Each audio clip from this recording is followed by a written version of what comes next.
الحمد لله نحمده ونستعينه ونستغفره ونؤمن به ونتوكل عليه ونعوذ بالله من شرور أنفسنا ومن سيئات أعمالنا من يهده الله فلا مضل له ومن يضلله فلا هادي له ونشهد أن لا إله إلا الله وحده لا شريك له ونشهد أن سيدنا ومولانا محمدا عبده ورسوله أرسله إلى كافة للناس بشيرا ونذيرا وداعيا إلى الله بإذنه وسراجا منيرا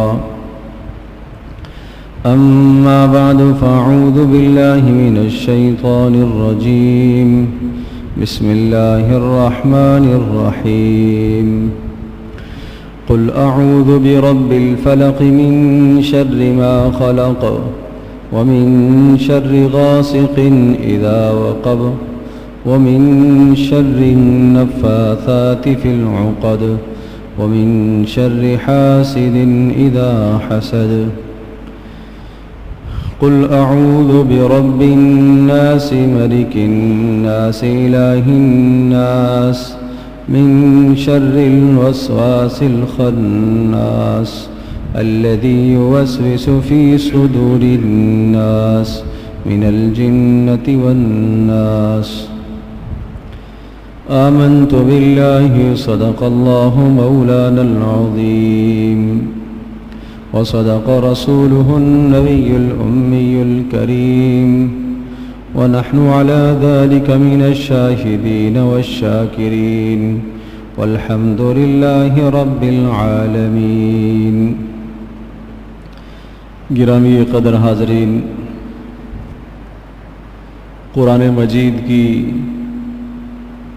دو سورہ مبارکہ جو ترتیب کے اعتبار سے سب سے آخری صورتیں سمجھی جاتی ہیں، ان دو صورتوں کی اس وقت کی نشست میں تلاوت کی ہے، اور ان صورتوں کی تلاوت اور ان صورتوں کے متعلق مضامین بیان کرنے کی غرض اور وجہ یہ ہے کہ عام طور پر نمازی لوگ ان آخری صورتوں کو نمازوں میں پڑھتے ہیں، تو یہ خیال ہوا کہ کچھ ان صورتوں کے متعلق تشریحات اور تفصیل اور ترجمہ عرض کر دیا جائے، تاکہ جب ہم نمازوں میں ان صورتوں کو پڑھیں تو یکسوئی حاصل ہو سکے۔ ظاہر ہے صورت کا معنی اور مفہوم ذہن میں ہوگا تو نماز میں جی لگے گا، دل لگے گا، اندازہ ہوگا کہ میں کیا پڑھ رہا ہوں، میں اللہ پاک کے سامنے کیا معروضات پیش کر رہا ہوں، اور پھر بندہ جب اپنی جانب سے اللہ کے سامنے گزارشات اور معروضات عرض کرتا ہے، پیش کرتا ہے، تو پھر اللہ پاک کی ذات عالی سے قبولیت کی امید بھی رکھتا ہے۔ اور ایک صورت یہ ہے کہ انسان پڑھے، کچھ معلوم ہی نہیں ہے کہ میں نے جو پڑھا ہے اس کا کیا مفہوم ہے، کیا معنی ہے، میں اللہ پاک سے کیا کہہ رہا ہوں، اللہ پاک مجھ سے کیا کہہ رہا ہے۔ تو یہ اگر اندازہ ہی نہیں ہے اور بالکل احساس ہی نہیں ہے تو یقیناً یہ لا علمی ہی کی بات ہے، اور یہ ایمان میں کمزوری ہی کی دلیل ہے۔ کسی نہ کسی درجے میں آدمی کو کم از کم ان صورتوں کا مفہوم تو آنا چاہیے، لفظ بلفظ ترجمہ نہ یاد کر پائیں، اتنا اندازہ ہو کہ ان صورتوں میں یہ بات ذکر ہے۔ اگر اتنا اندازہ ہو جائے اور اتنی معلومات بندے کو حاصل ہو جائے تو جب بھی کافی ہیں، اور اللہ پاک کی ذات عالی سے امید ہے کہ اتنی معلومات بھی آدمی حاصل کر کے جب نماز میں کھڑا ہوگا تو انشاءاللہ یکسوئی نصیب ہوگی۔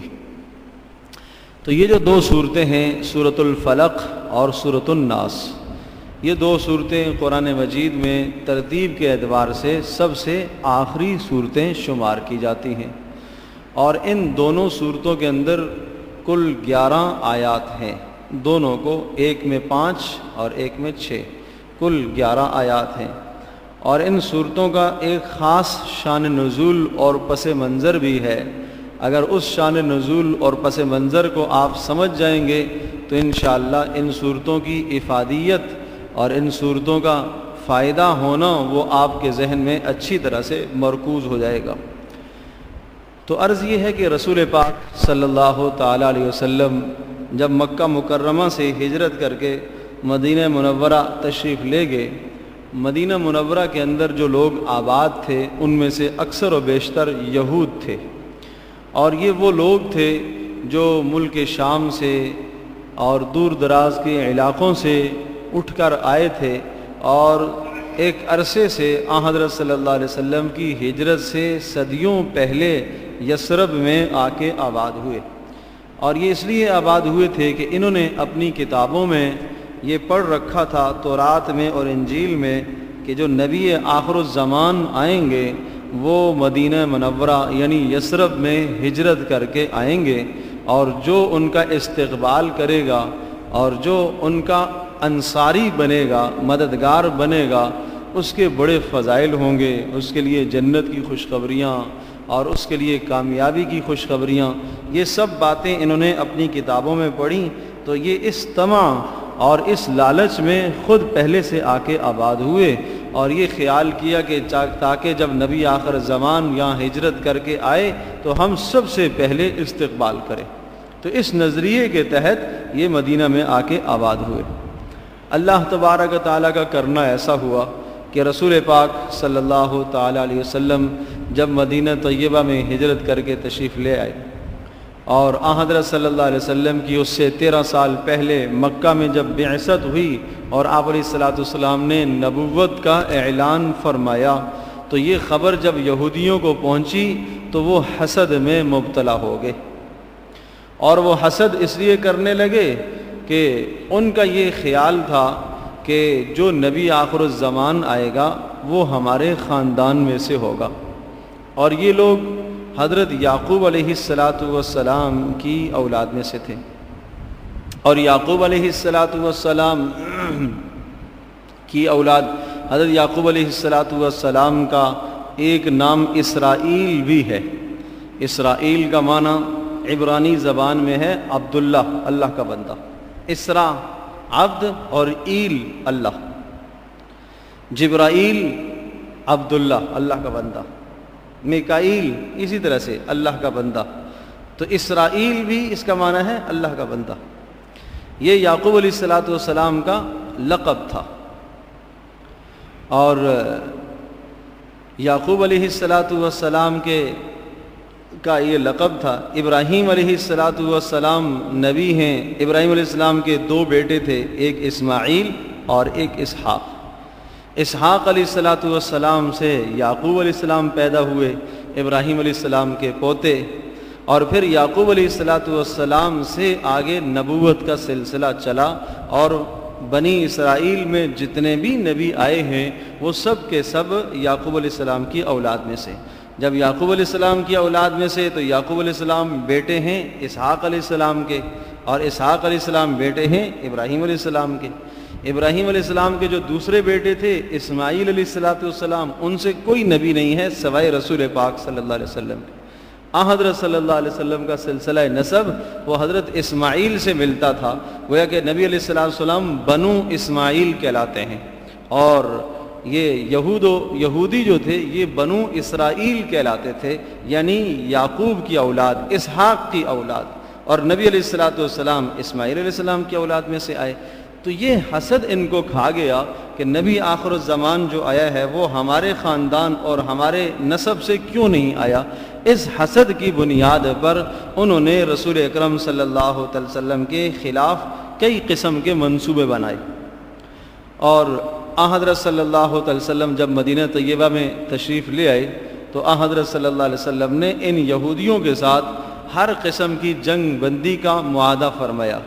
یہودیوں نے بھی ظاہری معاہدہ تو کر دیا، لیکن چونکہ دل میں حسد موجود تھا اور دل میں بغض چھپا ہوا تھا، تو جب کسی آدمی کے دل میں بغض اور حسد موجود ہوتا ہے، اگر وہ سامنے کوئی حرکت نہیں کر سکتا تو چھپ کر کچھ نہ کچھ کسی کے خلاف منصوبے بناتا ہے۔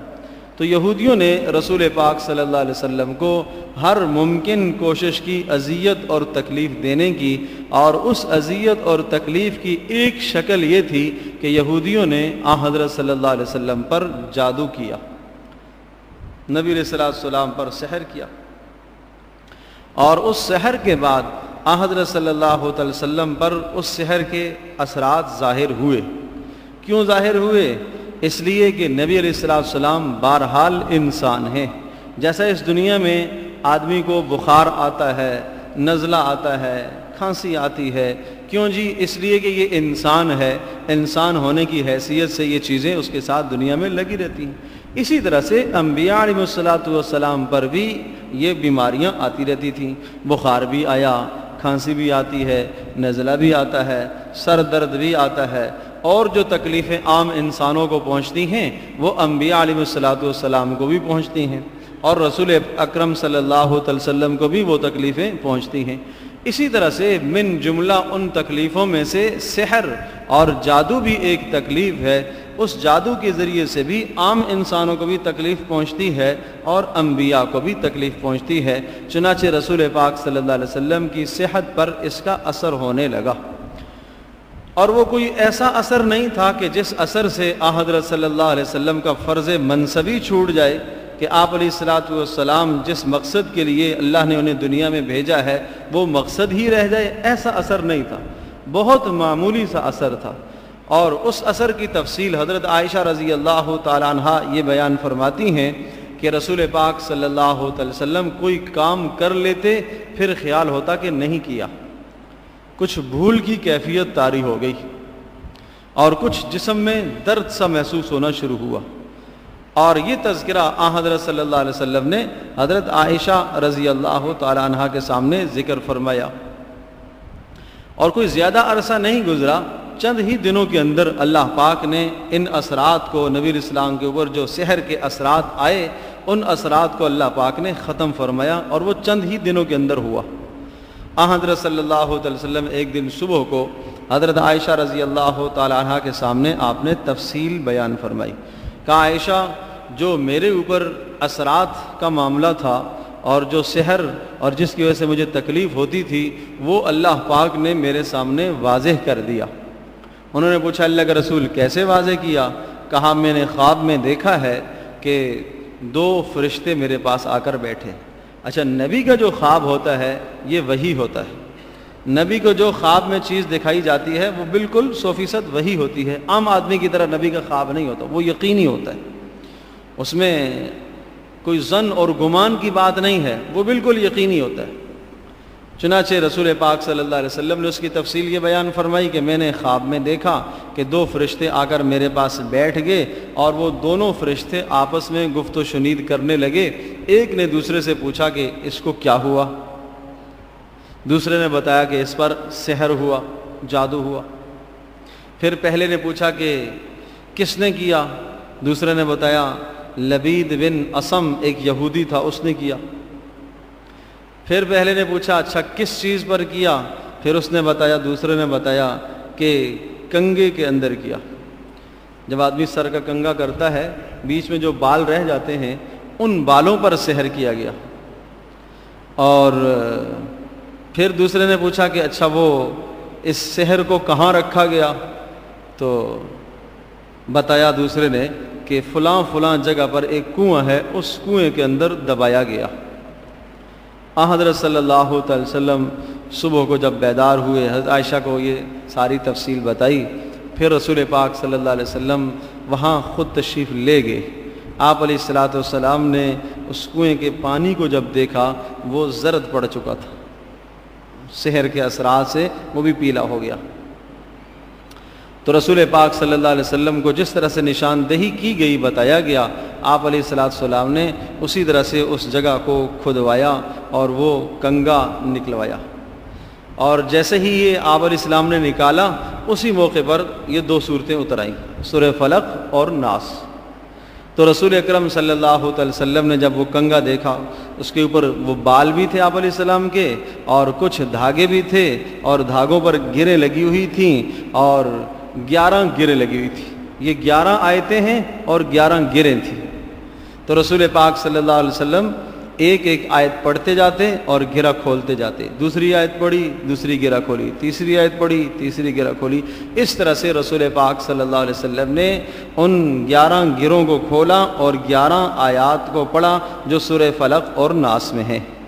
پھر آپ علیہ السلام نے ارشاد فرمایا کہ یہ جب 11 گریں کھل گئیں اور سورہ فلق اور ناس میں نے پڑھ لی, اس کے بعد یہ کیفیت ہونے لگی کہ جیسا کہ میں جکڑا ہوا تھا اور آزاد ہو گیا. تو وہ اثر ختم ہوا. تو میں یہ عرض کر رہا ہوں کہ اللہ تبارک و تعالیٰ اس طرح کے اثرات, بیماریاں جیسے نبی علیہ السلام پر آئی ہیں, اس طرح سے یہ اثرات بھی اللہ تبارک و تعالیٰ نبی علیہ السلام کے جسم پر ظاہر فرماتا ہے. کیوں؟ تاکہ امت کے لیے سبق ہو.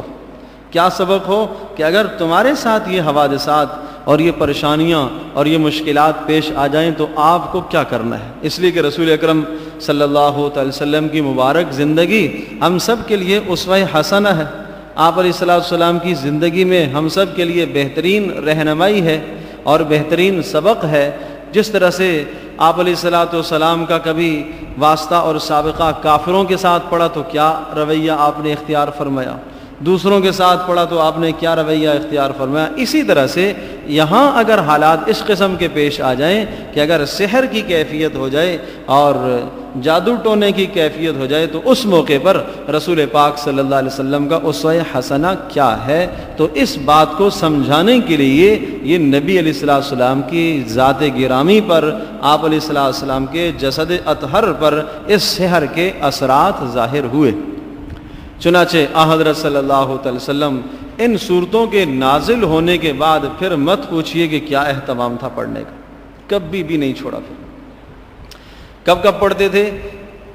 ہر نماز کے بعد سورہ فلق, سورہ ناس, ہر نماز کے بعد. سورۃ الفاتحہ, آیت الکرسی اور سورۃ البقرہ کی آخری آیتیں, للہ ما فی السماوات و ما فی, آخری رکوع کہہ لیجئے, یہ آخری رکوع, اور چاروں قل, سورہ کافرون, سورہ اخلاص, سورہ فلق, سورہ ناس, یہ ہر نماز کے بعد پڑھنے کا اہتمام تھا, بہت زیادہ اہتمام تھا.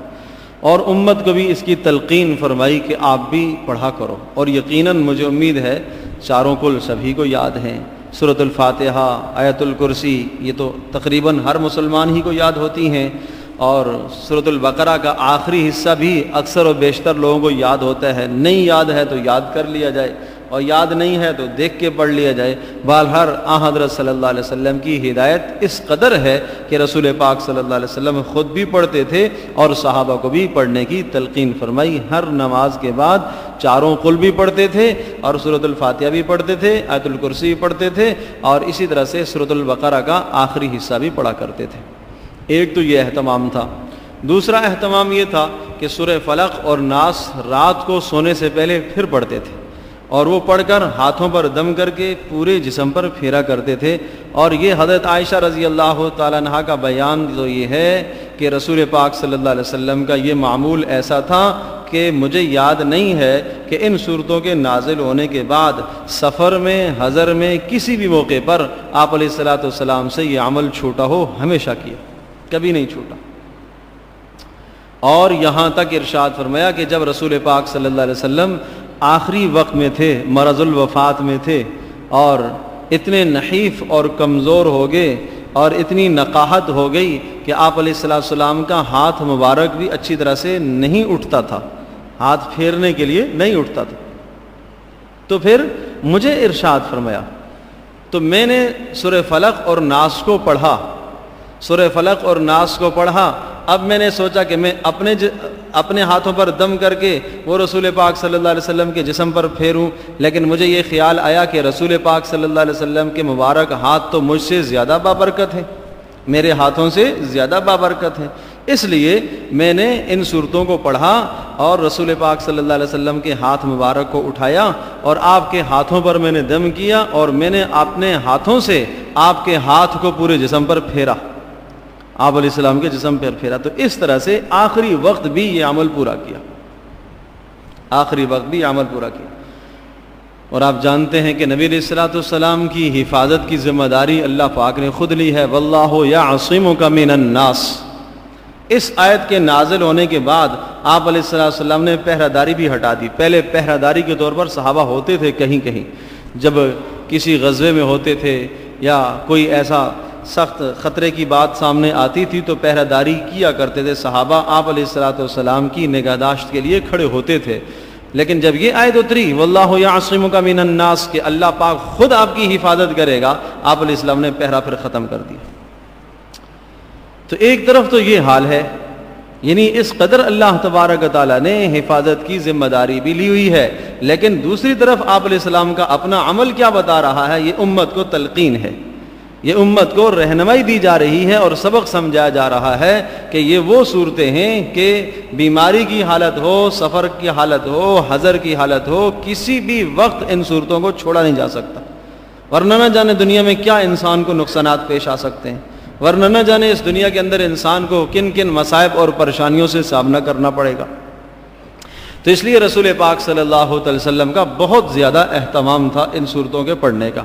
اب میں ان صورتوں کا پہلی جو سورۃ الفلق ہے اس کا کچھ ترجمہ عرض کرتا ہوں تاکہ مزید آپ کو اندازہ ہو جائے، اور نمازوں میں عرض کر رہا ہوں ان صورتوں کے انتخاب کی جو وجہ ہے وہ یہی ہے کہ نمازوں میں عام طور پر ہم ان صورتوں کو پڑھتے ہیں، اور اب خیال ہے کہ آخر کی جو صورتیں ہیں 10 12 15 صورتیں انشاءاللہ ان کی تفصیل اور تشریح اسی طرح سے ایک ایک جمعے میں عرض کروں گا۔ تو سورۃ الفلق، قل آپ فرما دیجئے، آپ کہہ دیجئے، اعوذ میں پناہ چاہتا ہوں، پناہ کا معنی میں حفاظت چاہتا ہوں، برب الفلق صبح کے رب کی حفاظت میں آنا چاہتا ہوں۔ فلق کہتے ہیں صبح کی پو پھوٹنا، کہ ہلکی سی صبح کی پو پھوٹتی ہے اور تھوڑا تھوڑا جو ہے اجالا جب ہونا شروع ہوتا ہے اور روشنی پھیلتی ہے، جس کو ہم صبح صادق کہتے ہیں، اس کو فلق کہا جاتا ہے۔ کہ آپ کہہ دیجئے کہ میں صبح کے رب کی حفاظت میں آنا چاہتا ہوں، وہ رب جو صبح کرتا ہے، وہ رب جس کے حکم سے صبح پھوٹتی ہے، وہ رب جس کے حکم سے سورج طلوع ہوتا ہے، وہ رب جس کے حکم سے سورج طلوع کے قریب آتا ہے، روشنیاں پھیلنا شروع ہوتی ہیں۔ میں اس رب کی حفاظت میں آنا چاہتا ہوں۔ کس چیز کا خطرہ ہے، کس چیز کا ڈر ہے، کس چیز سے آپ کو حفاظت چاہیے؟ من شر ما خلق، مخلوق کے شر سے۔ مخلوق چاہے انسان ہو، چاہے جن ہو، چاہے جناب دیگر حیوانات ہو، ہر مخلوق کے اندر شرارت اور شر ہے۔ مخلوقات میں خیر بھی ہوتی ہیں، مخلوقات میں شرور بھی ہوتے ہیں، انسان میں خیر بھی ہے، شر بھی ہے، اور جنات میں خیریں بھی ہیں، شرور بھی ہیں، دیگر مخلوقات میں خیریں بھی ہوتی ہیں، شرور بھی ہوتی ہیں، لیکن اللہ تبارک و تعالیٰ ہی کی مخلوق ہے، چاہے خیر والی مخلوق ہے چاہے شر والی، پیدا کرنے والا اللہ ہی ہے۔ تو اس صورت میں اسی اللہ سے التجا کی جا رہی ہے کہ اے اللہ یہ جو تیری مخلوق ہے، تو نے بنایا ان کو، تو نے ان کو پیدا کیا، اے اللہ ان کی شرارتوں سے مجھے محفوظ رکھنا۔ بس یہ تلقین ہے۔ قل کہہ دیجئے اعوذ میں پناہ میں آنا چاہتا ہوں، میں حفاظت میں آنا چاہتا ہوں، کس سے؟ کس کی حفاظت میں؟ برب الفلق، صبح لانے والے رب کی حفاظت میں آنا چاہتا ہوں۔ کس چیز سے حفاظت چاہیے، کس چیز سے آپ کو خطرہ ہے؟ من شر ما خلق، مخلوق کے شر سے، اور ومن شر غاسق اذا وقب، اندھیرے کے شر سے جب اندھیرا پھیل جائے۔ اندھیرے کے شر سے کیوں؟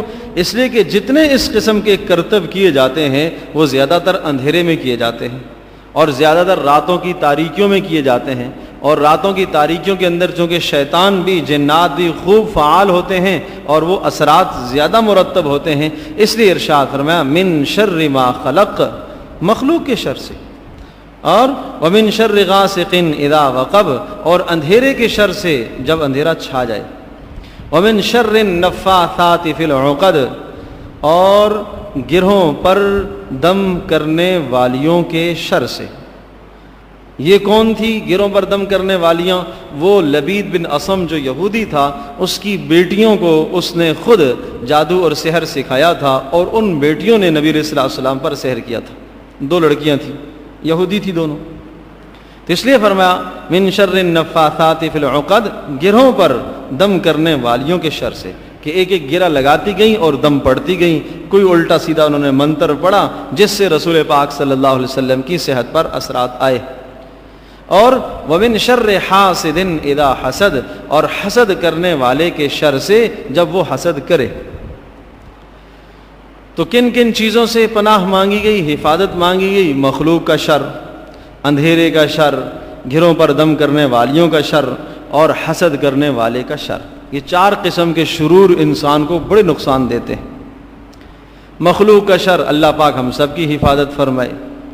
اور مخلوق کے شر سے بچنے کے لیے رسول پاک صلی اللہ علیہ وسلم نے اور بھی بہت اہم دعائیں تلقین کی ہیں۔ اعوذ بکلمات اللہ التامات من شر ما خلق، جو آدمی صبح کو یہ پڑھے گا مخلوق کے شر سے محفوظ رہے گا۔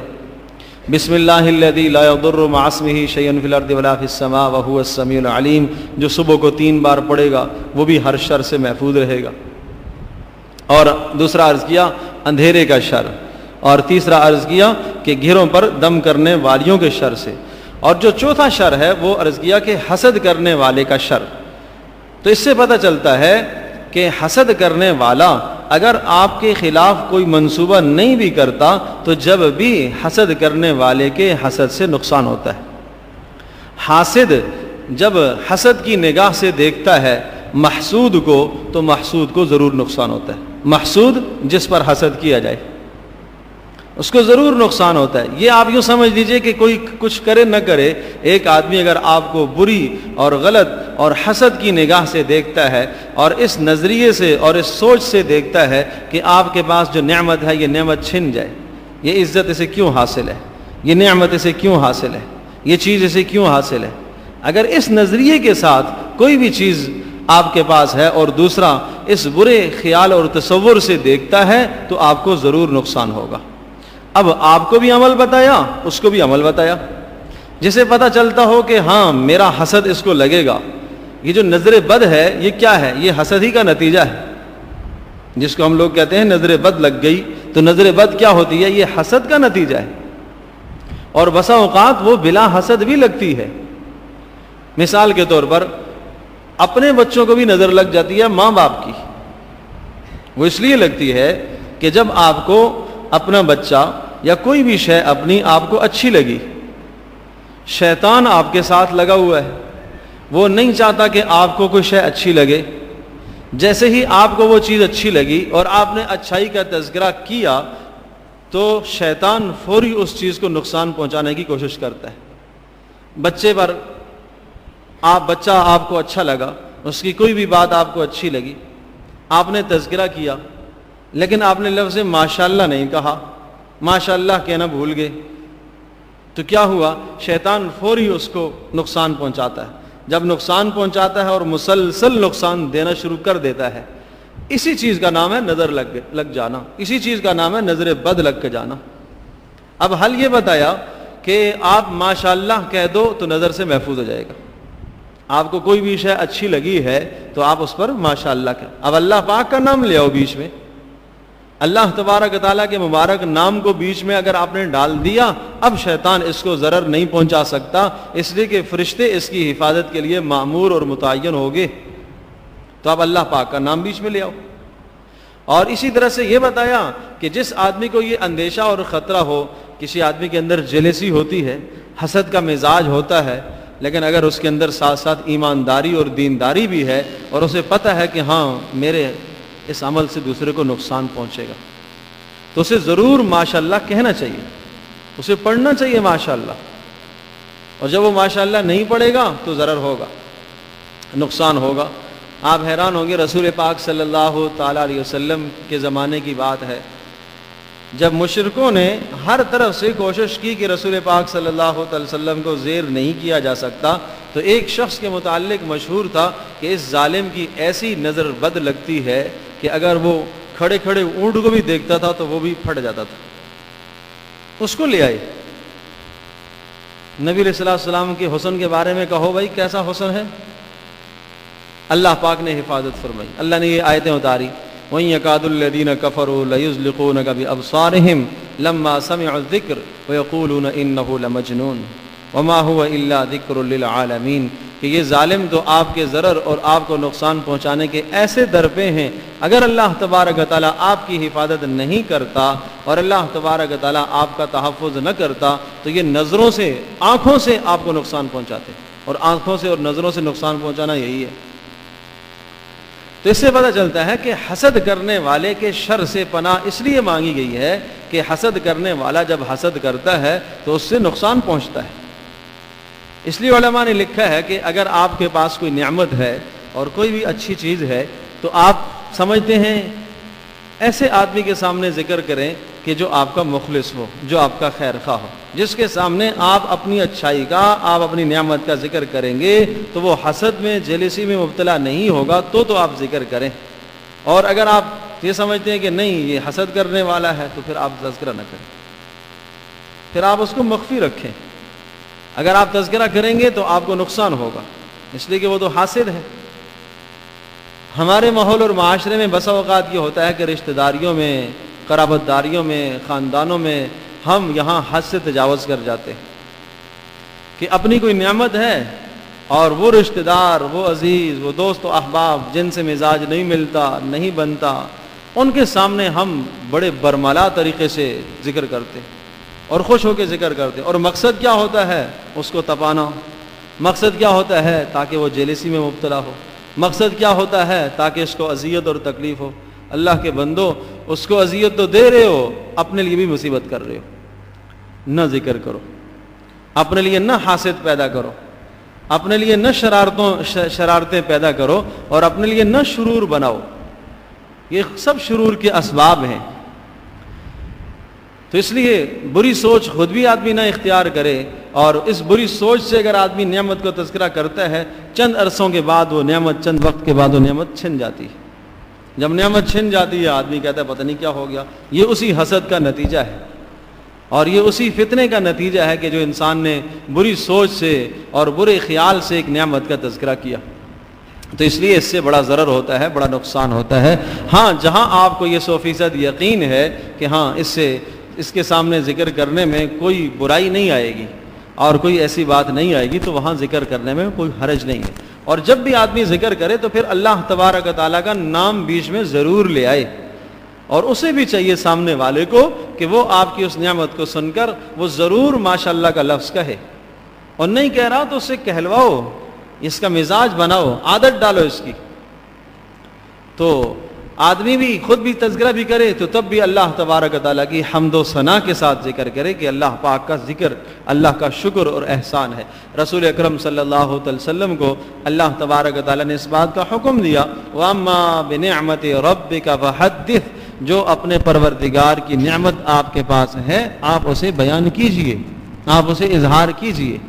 تو نبی علیہ الصلوۃ والسلام کو اللہ پاک کی طرف سے عطا کردہ جو سب سے بڑی نعمت ہے وہ نبوت ہے، اور اس کو بیان کرنے اور اظہار کرنے کا تو برملا حکم تھا۔ اس کو چھپانے کی تو کوئی گنجائش ہی نہیں تھی، اس کا تو اظہار ہی، فَاصْدَعْ بِمَا تُؤْمَرْ وَأَعْرِضْ عَنِ الْمُشْرِكِينَ، کہ جس چیز کا آپ کو حکم دیا گیا ہے آپ اس کو برملا لوگوں کے سامنے کہیے، آپ اعلان کیجیے۔